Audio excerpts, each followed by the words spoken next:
Of Salam TV, we are honored to have you glued on the screens of your television set to watch Salam TV. This is the Alhidaayah show that comes to you every Monday from 3 to 4 o'clock. My name is Muhammad Sekalala, your host for the show. And in the episodes on Mondays, we look at Islam and science. Today is the 3rd day of February 2025. We want to congratulate those who have succeeded in their PLE examinations and pray that Allah subhanahu wa ta'ala enables you to also complete the second stage of your academic journey, which is the Uganda Certificate of Education qualification. We also continue praying for senior 4 candidates. Your exams should be on the way as well any time from now. Examination results, should be on the way anytime from now. Of course, also continue praying for those who have challenges and issues here and there. Continue praying for our brothers and sisters in Palestine, especially in Gaza, and hope that the little respite they have got so far, Allah makes it as the start of better times to come. And of course, those have successes, we celebrate with you the same. So in the past episodes, we've been looking at mathematical miracles in the Quran, but as of last week, we started on something to do with reconciliation of differences that seem to be seen in the Quran vis-a-vis science. And in the last episode, we looked at some aspects, the issue of creation of the earth and other issues as our guest took us through. So today, inshallah, we want to have a continuation of the same and to help us discuss and identify those reconcilable aspects of science and the Quran. We are joined by Mr. Hamza Sekalima, who is a regular here. May you please say salam to the viewers. Now, dear viewers, assalamu alaikum wa rahmatullahi wa barakatuh. Wa alaikum assalam wa rahmatullahi wa barakatuh. We thank Allah subhanahu wa ta'ala for giving us this opportunity to sit here, contemplate about His signs in this world, because indeed that is a responsibility of every person of knowledge, or every person that believes that we are on earth as a responsibility. So you ought to dedicate time to contemplate about Allah's creation, and in case like what we shall be looking, there seems to be a contradiction, you research further, because we all believe that Allah subhanahu wa ta'ala said the final message to us in the Quran, and therefore there is nothing that will come later to expand upon. It is you now to do the due diligence and be able to find the truth. Thank you very much. So viewers, that is our guest for you. A reminder as well, today is the 4th day of Sha'ban. The year is 1446. So it means we have less than 26 days. It should be between 26 and 25 days to the start of the holy month of Ramadan. So kindly prepare accordingly as our sheikhs are teaching us to prepare for Ramadan. So Mr. Hamza, first things first, last week we told people that the Quran is a perfect message, perfect book. You'll never find contradictions.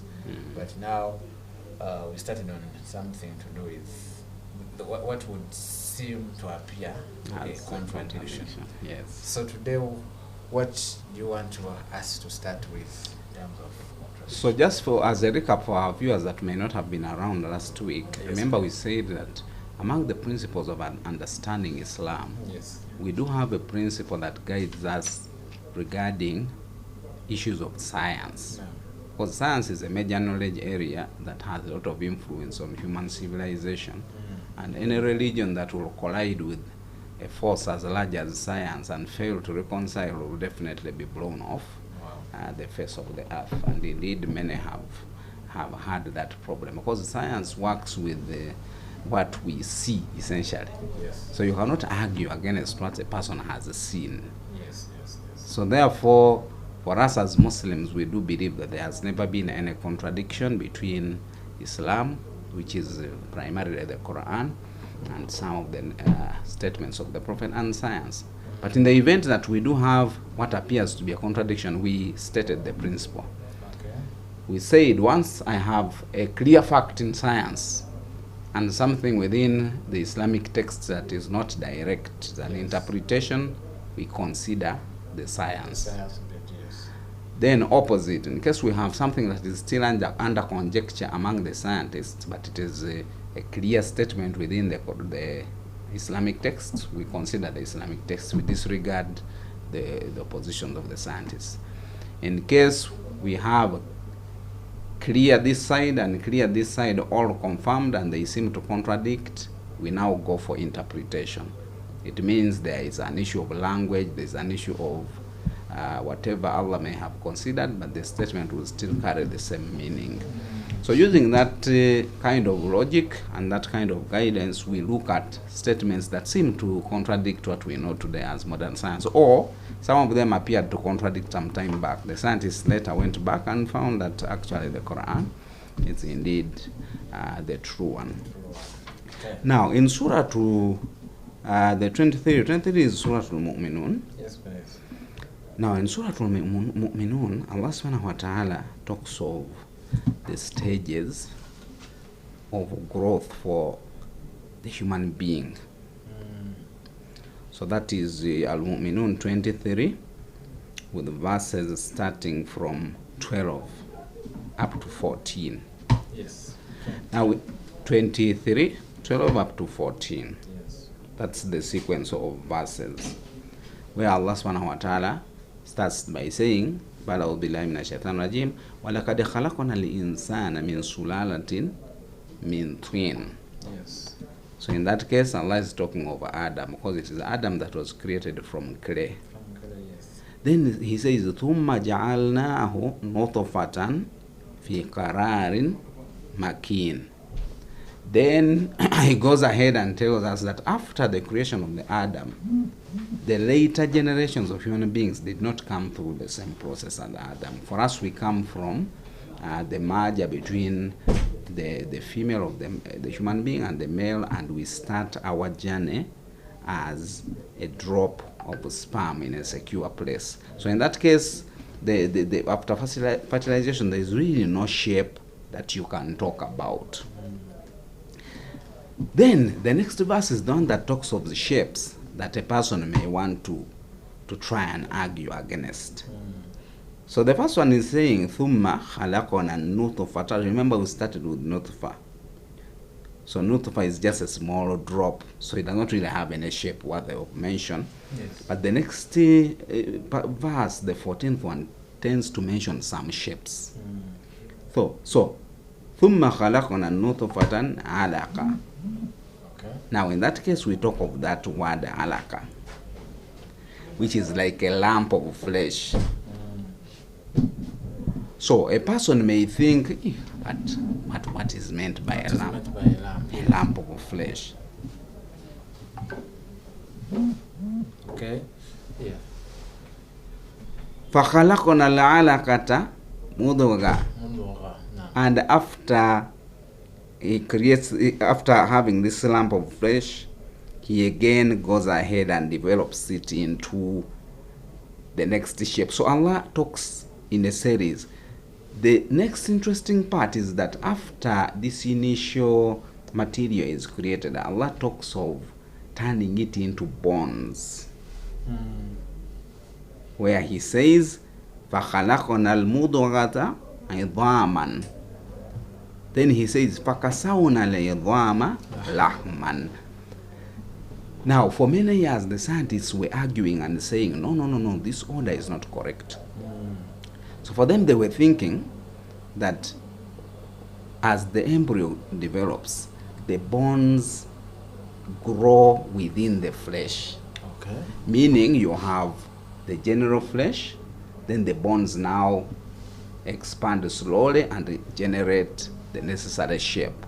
Possibly our selector will show us some of the pictures of that embryo, the way it appears in its initial stages. So you can see the way, in case we have to look at this embryo in a videographic format.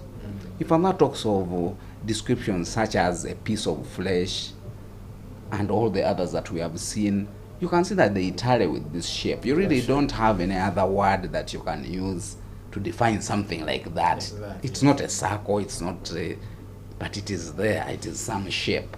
And interesting, if you read other more detailed books about Islam and science, you'll find that the Arabic words that were used to refer to these shapes, they tend to tally from one form to another. Oh, yes, yes. So the most interesting part is the part of what comes first, the bones and later flesh, or flesh and later bones. So for a long time, the scientists were believing that the bones simply grow and expand and finally create the shape that we see as the flesh.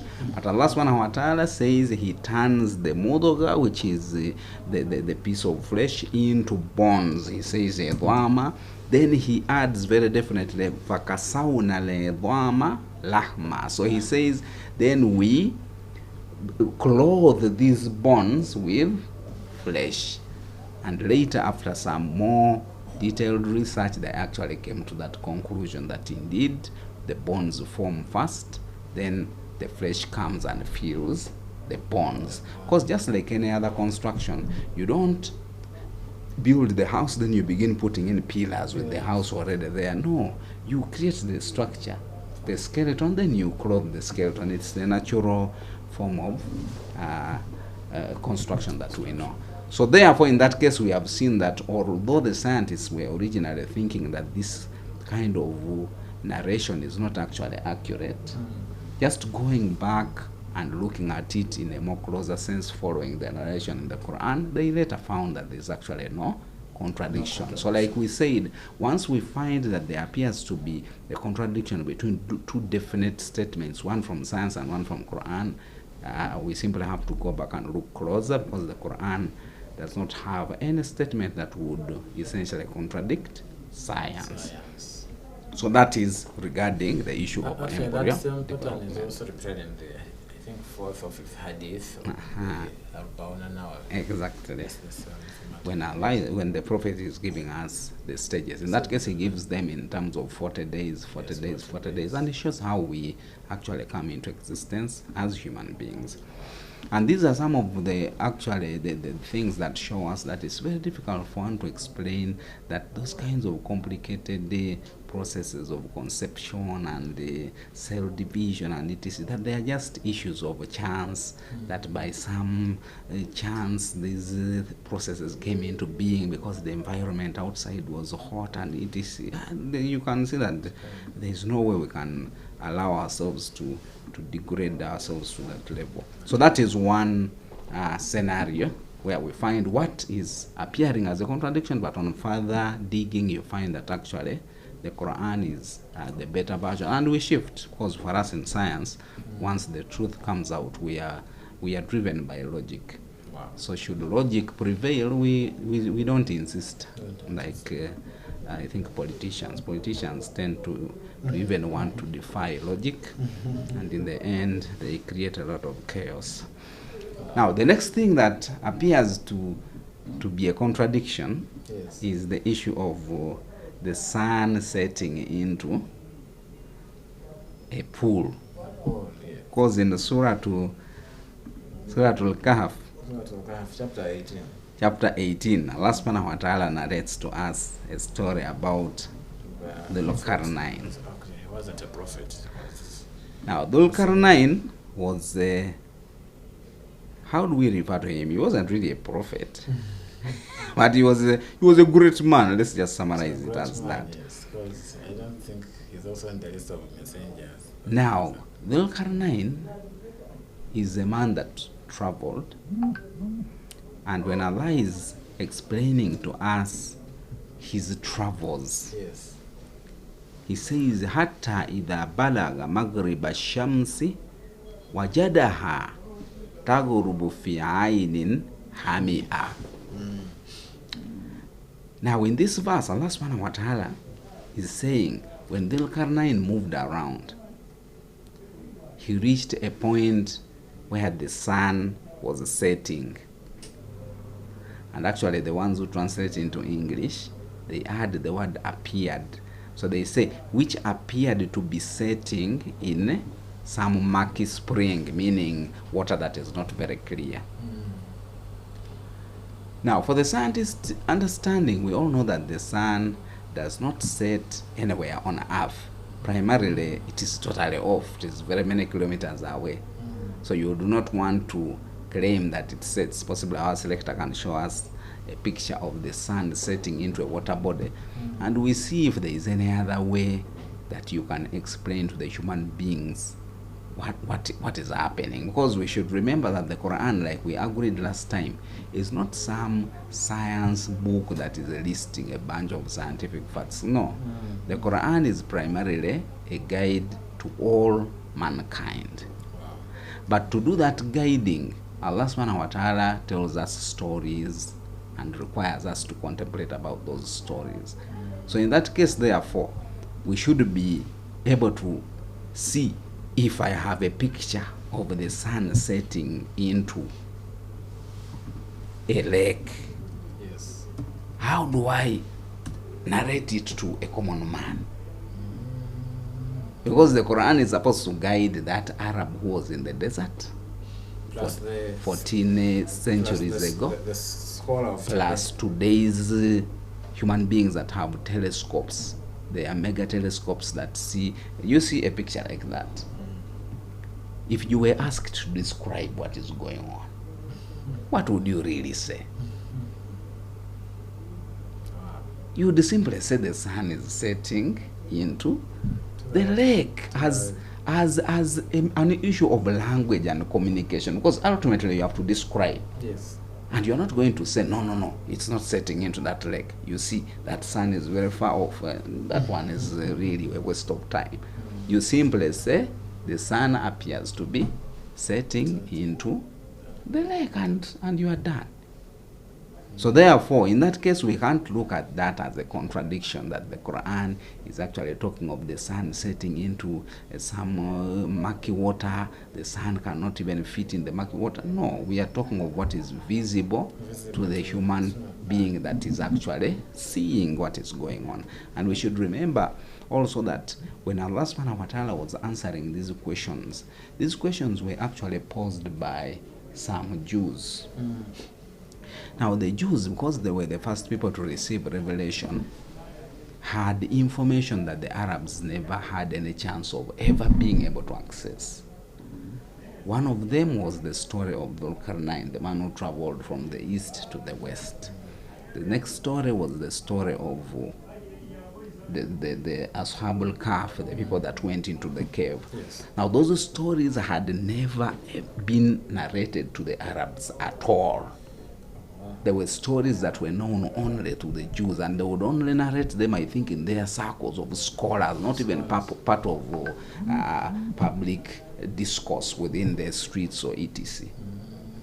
So they therefore knew and were sure that that man cannot give us any information about these stories. You can ask him. If he's really a prophet, ask him about the men who went into the cave. Also ask him about Dhul-Qarnayn, the man who traveled to the east and also to the west. Wow. And interestingly, when the prophet was asked about these things, sallallahu alaihi wasallam, he initially didn't have any answers. Now he told them he would give them the answer the next day. Of course. And he didn't say, Inshallah. Now, the prophet didn't receive any answers the next day. And the chaos now started to spread. Hey, he's stuck. He has been saying he's a prophet. Now they've asked him some questions he can't answer. No answer, yes. And Allah subhanahu wa ta'ala kept the message for some good long time. Some people, some scholars even talk of 3 weeks. Some even put it in months. Imagine you are being asked some challenging questions that are supposed to prove that you are Sekarara. Then you fail to answer. You don't know, because the Prophet ﷺ didn't have any of this information. It was Allah giving him the information. But Allah kept him there without answers for some time, and the Jews and the others, they became very happy. This man has been disproved. So his source of information has now forsaken. He's no longer having any answers. Oh, wow. But later, Allah subhanahu wa ta'ala came and answered the questions, and he gave detailed information within the Quran, because we should all be aware that Allah subhanahu wa ta'ala does not mention any details about the prayers that we conduct within the Quran. Yet we know very well that the very first act that will be questioned about a human being is the salah, once we are held to account. So you would think that nearly half of the Quran would be talking about salah, the details and all the rules, because it will be the first thing to be asked. But you will find that Allah did not mention anything. So any story, any event that has a space in the Quran, you should know that it is very important and critical to the guidance of the Muslims. So we therefore see that Allah subhanahu wa ta'ala narrated that story and shows us that the Qarnayn moved and reached a place where the sun appeared to be setting into some murky water. So in that case, we as Muslim scientists, we don't say that the sun was setting into water. No, we look at it from a linguistic perspective and say, how else can you describe a situation where the sun is disappearing over a water surface? You don't have any other words you can use apart from saying it is setting into the water. But it's not a scientific discourse that says, no, now when the sun is moving, it goes into the water. No, it is not like that. And we therefore now resort to a linguistic perspective. Because remember, we said this Quran is not a book of science. Its job is not to provide scientific information. Its job is to guide mankind by stating some scientific facts in such a way that you don't need to be very technical in the way you look at these issues. So that was the second issue that we needed to discuss, that appears to be something unscientific, yet in actual sense, if you look at it from other perspectives that regarding the essence of the Quran, you'll find there is no contradiction, and even the scientists should feel comfortable that this is a matter of language and linguistics and not necessarily a matter of science. Okay, thank you very much. Dear viewer, we are looking at Islam and science. This is the Alhidaayah show, and we are making a probe on some of those issues or matters that appear or seem to show there is contradiction between science and the Quran.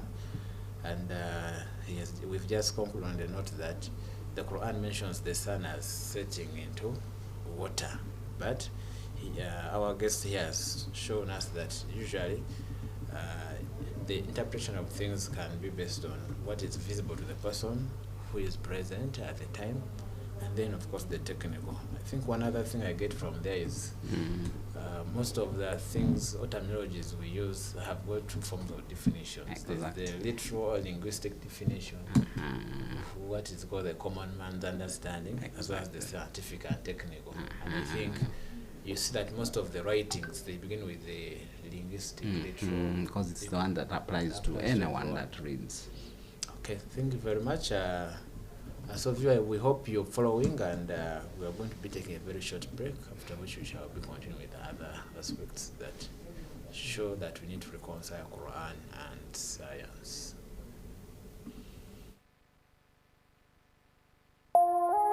Eno ye Salam TV.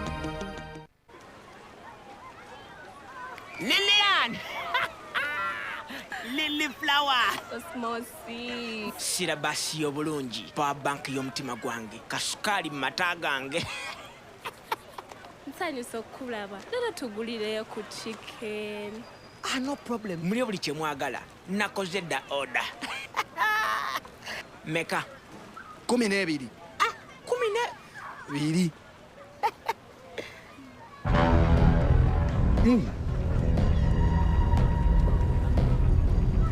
Kati olaba otya bw'etolako kino, n'entolako ne kino, ne neewola ne kano.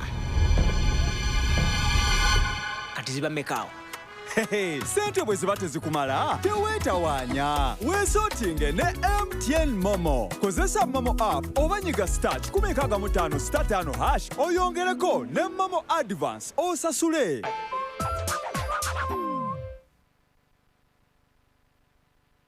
Step up with DSTV and we'll show up by giving you more incredible entertainment. Well, that's it for me. Upgrade your subscription between the 13th of January and the 31st of March and get an even higher package for a whole month on us. What a day he's having! There's nothing better than putting a little bit in but getting a lot out. The brothers-in-law just got to town. Relax, everybody. I'm here. I've heard good things about you. Don't let me down. Step up and we'll show up on your home of entertainment, DSTV.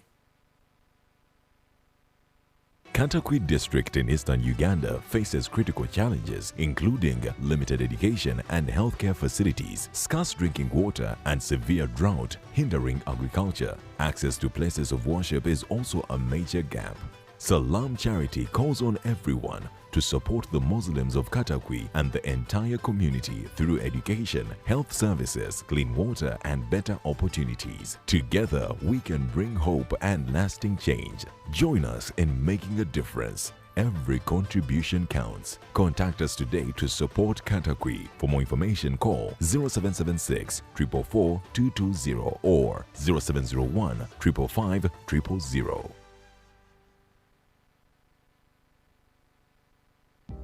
okulinnyisa omutindo gwa Afromobile. Eno y'engeri gy'oyinza okuzza obuggya omutindo gwa Afromobile yo. Funa app ya Afromobile okuva ku mukutu gwa Google Store oba App Store oba ku mutimbagano gwa www.afromobile.com. Londako forgotten password. Tekamu akaunti yo eya Afromobile oze buggya pin code yo. Ojja kufuna obubaka ku email yo okuli ne code empya. Bw'oteekamu code eyo olwo pin yo empya ekkirizibwe. Afromobile, emboozi za Africa ezannamaddala. Afro.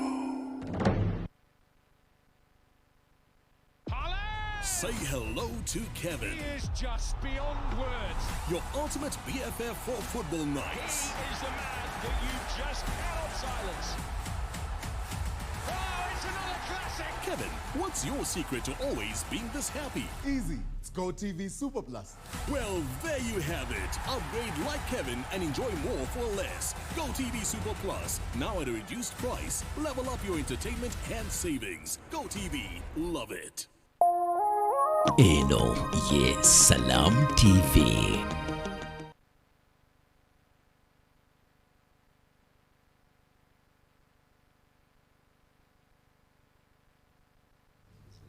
Now, Assalamu alaikum wa rahmatullahi wa barakatuh. Dear viewer, we welcome back from the short break. This is the Alhidaayah show. We are looking at Islam and science.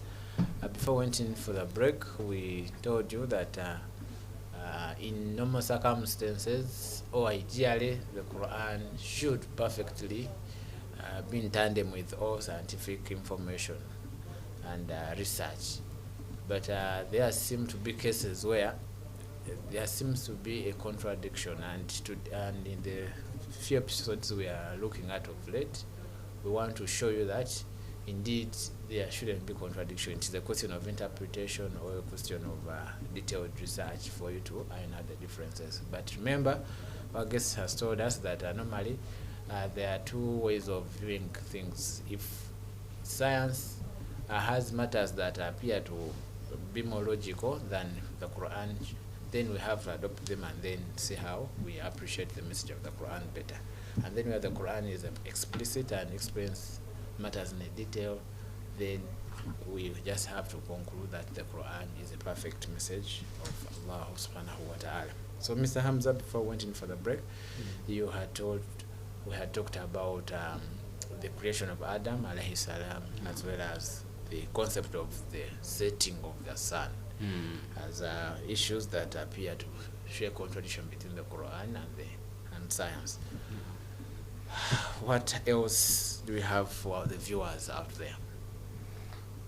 Now, the next thing that we see the Quran mentioning, in a way that is not very obvious, is the issue of mountains. Wow. Now, these mountains are in Surah An-Nabai, which is the 78, I think. 78th chapter of the whole Quran. Now, in that Surah An-Nabai, it's known as Surah Amma Yatasa'alun, because when they are naming these surahs, they use some of the words that are within the surahs. And it does not mean that the surah is dedicated to that because some unguided people used to talk of the Quran and some book of jinns and a book talking about cows. These ones are just names of chapters based on some of the things that are narrated there. They are not, the chapters are not for those things. So when we say Surah Al-Baqarah, we don't mean that it is to be read for cows. No, there's just a story about some cow. So when Allah subhanahu wa ta'ala is talking about these mountains, he talks about them and says that they are indeed pegs. Oh, pegs, yes.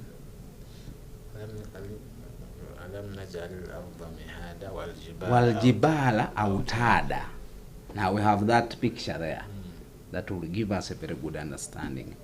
Now theoretically, for the early scientists, there is no way they would want to believe that this mountain is actually like a peg, because you see, a peg has this part which is outside, then another part which is inside to keep it standing upright. Now those mountains, the way you would see them on the surface, you'd only see this part that protrudes.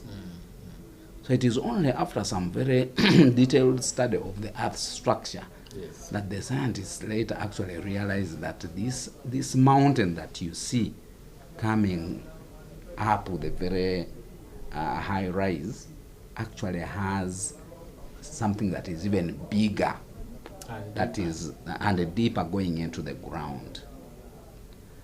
And if you look carefully at the scientific explanation for what service these mountains provide to us, these mountains actually stabilize the earth, because you realize that the earth has a lot of nearly liquid material that we are sitting on. But for it not to shake a lot and move us around, we have these pegs. Just like the way you'd have, for example, you have put this tundubali. Tundubali, what's the name of tundubali in English? So tarpaulin. You put tarpaulin on the ground and people are sitting on it or walking around on it. It would begin to move as people. So in order to stabilize it, you simply put pegs. So you put pegs into the ground to force this tarpaulin to be stable. And in that case, it would stay without moving around. And that is the exact thing that Allah has given to us regarding these mountains. So when the Quran describes these mountains as pegs, we see that this is actually the structure of a peg, meaning you have a part of it that comes out of the ground. It is the one we see, and we have indeed very large mountains. Even here in Uganda, we have our very large Elgon mountain in the eastern, where you people stay. And you'll find it's a very high mountain. But that very high land mass that you are seeing is not just sitting on the surface. It has something that is holding it and keeping it stable, that goes into the ground by a very big distance. Actually, in most cases, they insist that the part which is underground is far bigger than even that part that you see going upwards. So you therefore see that although it appears to have been a contradiction in the early scientific universe, you find it is actually the Quran that had the correct information. And that's what we are saying. If scientists are at the level of observation and they've seen something and they seem to contest what the Quran is saying, the scientists simply have to go back and look more carefully, and you'll find that actually the Quran has given a more accurate description of what we see, because the peg definition of a mountain is the very best, because it gives you the understanding that you are seeing something up, but there's something at the bottom that is actually keeping that upper part to be like that. Wow, mashallah, thank you very much. So viewer, we continue to appreciate you so much for watching this show. We hope that the information we share is supposed to give you an inspiration to become a person who studies Islam further, because as you appreciate, this information doesn't seem to be a commonplace, right? What we studied in the conventional educational setup is something completely different, and then when you also go to our theology schools, the sheikhs also will narrate something else. So you need to strike that balance between what you study in the conventional sciences as well as the Islamic sciences. So we hope that we are giving you a spark on that you need to read further and perhaps watch new other videos, listen to other scholars to help you better understand it. So we've just compared the issue of mountains as big pegs, ordinary recitation of the Quran and reading of the direct translations. We wouldn't try to see or get information to further detail, but we hope this should help us read the Quran with a second thought, as well as making extra research. So, any other? And of course, we need to also remind our viewers that the early Muslims, they used not to distinguish between these knowledge domains. Oh. So for them, men like Ibn Sina, you'll find that they have contributions in the fiqh. They are talking of medicine. For them, knowledge is just one large domain. Theology, but these specializations that we see today, they are just a recent thing. And unfortunately, they later created that disparity between the people that pursue religious knowledge and those that do scientific research. For example, you'll find a person that knows a lot about the hadith and he has absolutely zero about science. Even basic science. And you don't want to accept that kind of understanding, because the verses that talk of embryo development and the others, you need to explain them properly. You're not going to just do some Passover thing and think that that's enough for you. And actually, one of the very good scholars, Dr. Tariq Swaidan, insists that today's scholar, if you're going to call yourself a scholar, you must engage yourself in understanding issues of science, because it is the main competing knowledge domain that you have, and it is what is keeping people unguided and living atheistic lives. They tend to think that life is like that. Imagine the Japanese, for example, they run train services. Yes. And they have an accuracy of up to plus or minus 18 seconds for years and years, meaning a Japanese train cannot be late by more than 18 seconds. And they do it for years and years. Such a person may reach a point of thinking that they are the ones that determine what goes on. Because if you can maintain an 18-second maximum lateness for train, moreover public train service, for years and years, it's not like they do it for a week and they are done. No, for years and years, maximum 18 seconds. They even do specialized training for those people that drive trains to ensure that you can never. They even teach them how to detect the speed of the train without necessarily looking at the speedometer. And it is all about punctuality. Never delay people that you have been late and you underestimated this. They don't believe in that. So under that kind of illusion where you have science providing technology that can give you that level of timekeeping, you can easily go off the rail and imagine that the engineer is actually the one determining these events. But for us, we combine the two and insist that the technology is there. Granted, it can give you some power as a human being, but the one that makes the final decision is Allah subhanahu wa ta'ala. I think we also need to appreciate the theology schools that are encouraging learners to go in for science. You find there's an increasing trend of Hafiz, sheikhs who are completing Thanawi and they are doing medicine. Yeah, and they should not be distinguishing between these things, because just like we are here, for me I'm a computer scientist, and I do not believe that I should be distinguishing between the computer science and some of these matters of Quran. Essentially, this is one large knowledge domain. We could just specialize a bit to try and make the load a bit smaller, but the earlier Muslims, for them, they never did that taqsim of separating. So we are slowly drawing to the close. The next verse talks about Allah sending down water from the sky. Now, for us in science, we know very well that that water which you see coming as rain does not originate from the sky. That is scientists. We know that it actually comes from the ground. The lakes and all the other water bodies begin. The water circle. They begin by evaporating. Okay. Once they evaporate, the water reaches a high altitude, condenses, and falls back. So a scientist would therefore want to argue that a verse saying we send down rain from the sky would seem to be discounting the fact that this water actually came from the ground. It just went up there for temporary purposes and fell back to the the argument ground. would be who put the water in the ground in the first case for it to go. Because for them they would be arguing against the statement, not necessarily not the origin of the water. They would be arguing and saying, no, this you've said it comes from the sky to the ground, and we are telling you not correct. The water circle starts from the ground. Yes.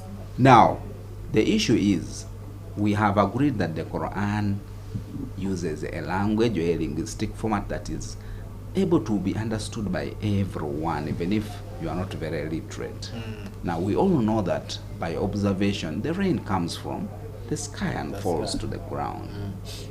But that does not mean that the Quran has stopped there, because in other verses, like for example, verse 30, verse 30 is which one? Which surah is that? Surah 30. Surah 30 is Surah Rum. Yes. Now, Surah Rum, which is the 30th Surah, the verse is 48. We could look at it a bit and see. Surah Rum, verse 48, talks a bit about this water moving around. Possibly, let's just read it and see how it mentions it. Allah subhanahu wa ta'ala in some of these verses explains the details of how the rain finally forms. Yes. He talks of the winds that blow the clouds. The clouds rise to a very high altitude and they appear to be like mountains. So all of these explanations, Allah subhanahu wa ta'ala now goes into the details. Yes. But when he's talking of that miracle of rain coming from the sky to the ground, anyone that is viewing does not need a lot of research and science to appreciate that rain comes from the sky and drops to the ground. So the details of how it finally forms up there have also been provided in other verses. But we do not want the scientists to disagree with the fact that although initially it comes out of evaporation and goes up, sometimes it does not actually come from evaporation. Remember, we have many ways in which rain forms. One of them is that one that comes from basic evaporation, but there are others that come just from a wind blowing from one point and it goes up. So in that case, the water is not really evaporating. But the bottom line is Allah subhanahu wa ta'ala is reminding you that you see that water that comes from the sky and falls down. That is my power. And you can appreciate the power of rain just by seeing some of these flash floods. Yes. You saw those floods, the recent floods in Spain. You know, rain falling like for just around 1 hour, and it begins carrying vehicles, demolishing homes. So the volume of water, where does that water actually? In the span of 1 hour. You would think, and it is falling over a very large area. Because you'd imagine if you were to just look at water in a small container, like for example, a tanker. A tanker that carries water around. It's a large truck. But if you pick that tanker and try to water even just a football pitch, you would end up just sprinkling. You would not even make the place wet enough. But imagine the volume of water that wets an entire town. And in some cases, you move all the way from Kampala to Mbale, and the whole place is wet. So how much water is that we are talking about that wets that entire place to the level of even creating some runoff? All that water is in the sky, and who holds it there? Because the volume is really very large. Those are tons and tons of water. So what that entire process, therefore, for the Muslim is something that should remind you that, granted, we do have some scientific explanations, water evaporates and etc. But the fact that these are very extremely large volumes of water, Yes. there is no way they can be just maintaining themselves up there just as a matter of basic physics. For us, we do appreciate that Allah subhanahu wa ta'ala has credited himself with the issue of rain. And he determines where it falls and where it does not fall. Yes, the person would tell you, no, in China they do some tricks and it rains where they want it to rain. They call it, what do they use to force clouds to create rain? But they're also just repeating Allah's process. It's just like finding food on the plate the mother has cooked. She's the one that created the recipe. Then you read her recipe and you're going to cook another meal. It does not mean that you also deserve the same praise as the one that created the recipe. The recipe creator is the one that we give all the praise, because it's the one that is responsible for coming up with the original recipe. Otherwise, you who is reading and doing, you are simply following what Allah subhanahu wa ta'ala has indicated. So that is one thing fact. I pick from this is that as scientists or people who are educated would love so much to explain the processes, but not the exactly. So for us, we think that once you can explain the process, you now have an understanding of the origin. The origin is not the same as the process. A lot of power lies within the origin that you do not have an explanation for. It's one of the things Allah boasts about. He originates and repeats. Yes. Right? Originates. And we human beings don't really do a lot of origination, because if you see many of the inventions that we come up with, we are simply copying what Allah has shown us a bit, like aircrafts. The entire principle is just derived from birds and etc. It does not make us inferior. And that is, I think, another thing that sometimes disturbs people. They think that if you accept that you have copied the design of the aircraft from a bird, in that case you are now inferior. So you try to go defensive and explain that you are not copying. No, you are a human being. You have copied from given that extra ability to copy from His creation, because Allah's creation is very far compared to human beings. The last one is the issue of iron. Al-Hadid. That iron is one of the most important things that keeps our planet, our human civilization alive. Yes. Because you just subtract iron from human civilization and the entire thing just collapses from where we sleep and etc. Now, Allah subhanahu wa ta'ala, when He's talking of iron, in the surah is 57. Let me check it out. So in Surah Al-Hadid, even the surah itself is named after iron. That picture you are seeing there is the picture of a star that is exploding. Those kinds of explosions are not these simple nuclear explosions that you see here on Earth. Those ones are mega explosions. They are called supernova. A star matures to a certain state and it explodes in a massive and very energetic way.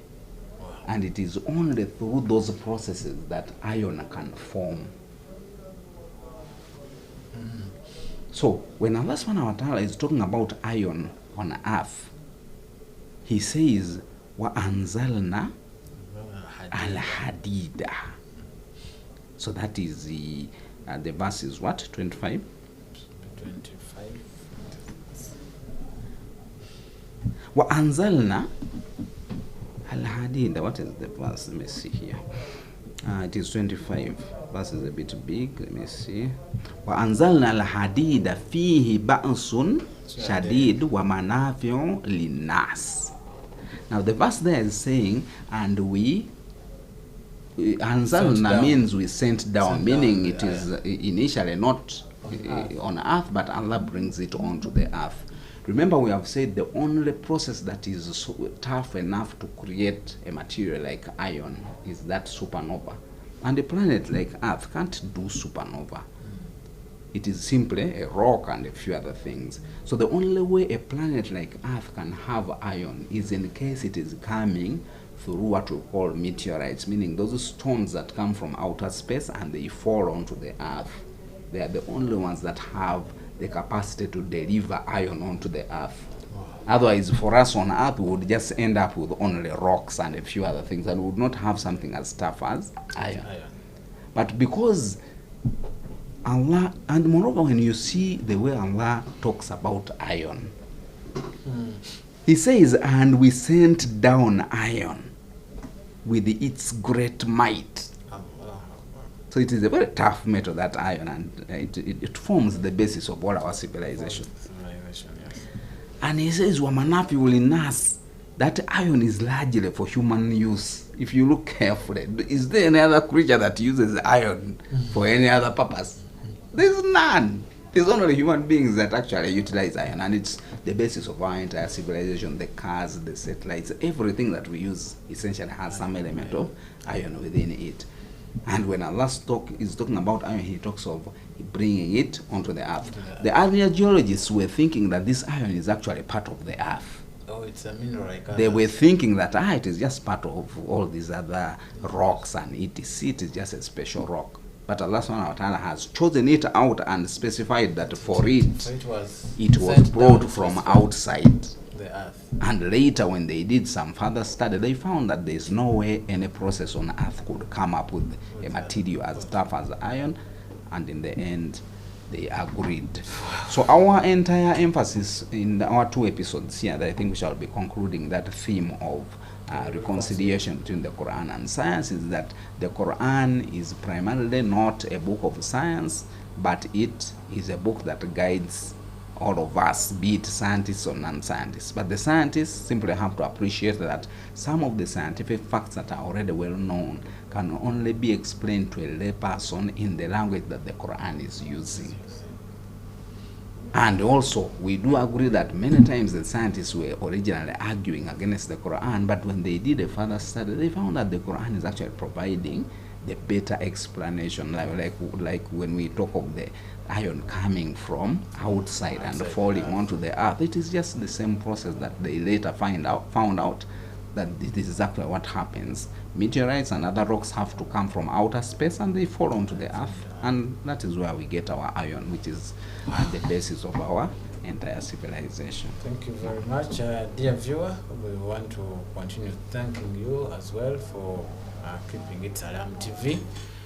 This has been the episode on reconciliation of Quran and science, in terms of aspects that are handled by both. So we hope that we have picked out a thing or two, and we encourage you, one, to read further and utilize the too much free time we have, as opposed to having jokes on social media. Let's try to read further on these different aspects. We want also to thank those who are in the science, on the business of reconciling science and Islam, or the Quran specifically, because it helps us to present the message of Islam in a better angle. Otherwise, we can't exhaust it further than this. We want to wish you a very fruitful week ahead, and pray that Allah subhanahu wa ta'ala continues guiding us all. Till then, assalamu alaikum wa rahmatullahi wa barakatuh.